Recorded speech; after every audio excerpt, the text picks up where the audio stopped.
హైదరాబాద్లో వాతావరణం ఒక్కసారిగా మారిపోయింది. మధ్యాహ్నం వరకు ఎండ కొట్టిన సాయంత్రానికి నగరాన్ని నల్లటి మేఘాలు కమ్మేశాయి. రాజేంద్రనగర్ నియోజకవర్గంలోని పలు ప్రాంతాల్లో భారీ వర్షం దంచి కొడుతోంది. ఉరుములు మెరుపులతో కూడిన కుండపోత వాన పడుతోంది. మధ్యాహ్నం వరకు ఎండతో అల్లాడిన నగరవాసులు ఒక్కసారిగా కురిసిన వర్షంతో కాస్త ఉపశమనం పొందారు. అయితే పలు లోతట్టు ప్రాంతాలు జలమయం కావడంతో స్థానికులు ఇబ్బందులు పడుతున్నారు.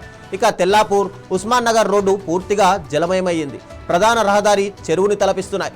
రోడ్లపై నీరు నిలవడంతో ట్రాఫిక్ కు తీవ్ర అంతరాయం ఏర్పడింది.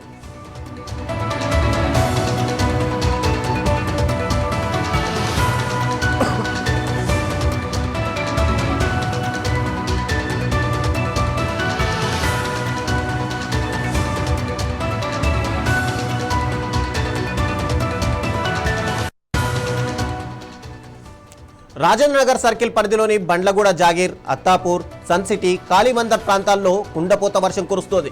నార్సింగి, తెలంగాణ పోలీస్ అకాడమీ, హిమాయత్ సాగర్, కిస్మత్పూర్ ఏరియాల్లో ఉరుములు మెరుపులతో కూడిన భారీ వర్షం పడుతోంది. అకస్మాత్తుగా కురిసిన ఈ వర్షానికి రోడ్లన్నీ జలమయమయ్యాయి. వాహనదారులు తీవ్ర ఇబ్బందులు గురవుతున్నారు. కొన్ని చోట్ల ట్రాఫిక్ నెమ్మదిగా కదులుతుండగా అధికారులు సహాయక చర్యలు చేపట్టారు.